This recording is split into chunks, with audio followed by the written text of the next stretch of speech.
ہے۔ اب یہ بات بڑی عجیب سی نظر آتی ہے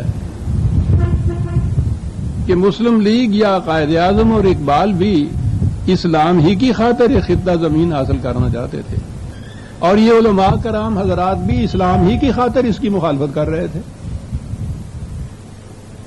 تو یہ بات کیا تھی؟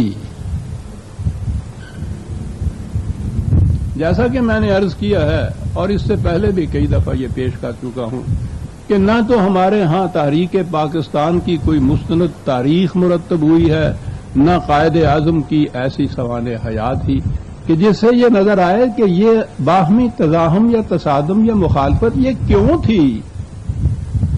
سطحی طور پر اس کا کچھ مقصد سمجھ میں نہیں آتا کہ دونوں اسلام کے مدعی تھے، تو یہ مخالفت کیوں تھی؟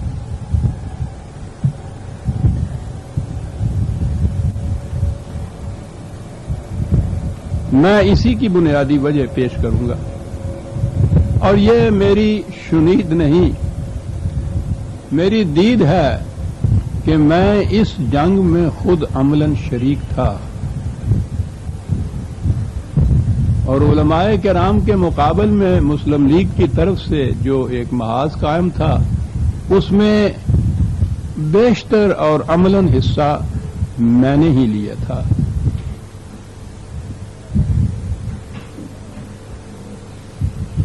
اس بنا پر میں گزشتہ 30 سال سے جستا جستا بھی اس حقیقت کو پیش کرتا چلا آ رہا ہوں کہ یہ نزاع کیا تھی،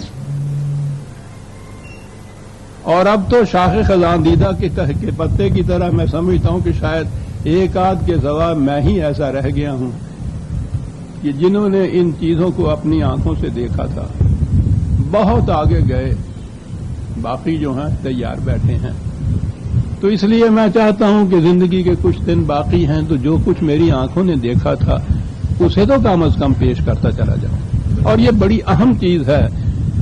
اسے سمجھے بغیر نہ تو تحریک پاکستان کی حقیقت ذہن میں آ سکتی ہے، اور نہ ہی جو موجودہ انتشار اسلام کے نام پہ برپا ہو رہا ہے اس کی لم ہی سامنے آ سکتی۔ میں نے عرض کیا ہے کہ علامہ اقبال اور قائد اعظم بالفاظ دیگر مسلم لیگ کا مطالبہ یہ تھا کہ ایک ایسا خطہ زمین حاصل ہو جائے جس میں اسلام کی حکمرانی ہو۔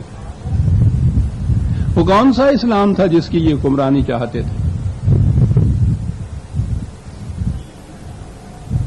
یہ اسلام وہ تھا جو اللہ تعالیٰ نے حضور نبی اکرم صلی اللہ علیہ وسلم کی وساطت سے دنیا کو دیا، اور صدر اول میں یہ عملاً دنیا کے سامنے آیا۔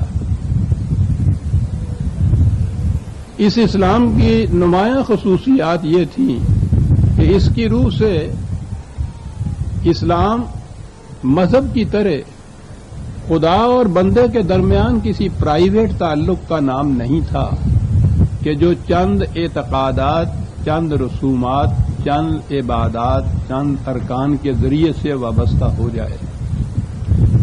یہ ایک نظام حیات تھا جس کا تعلق انسانی زندگی کے ہر شعبے انفرادی اور اجتماعی سے تھا، اور انسانی زندگی بھی کسی خاص ملک یا مملکت یا قوم کی نہیں، عالمگیر انسانیت کی مملکت۔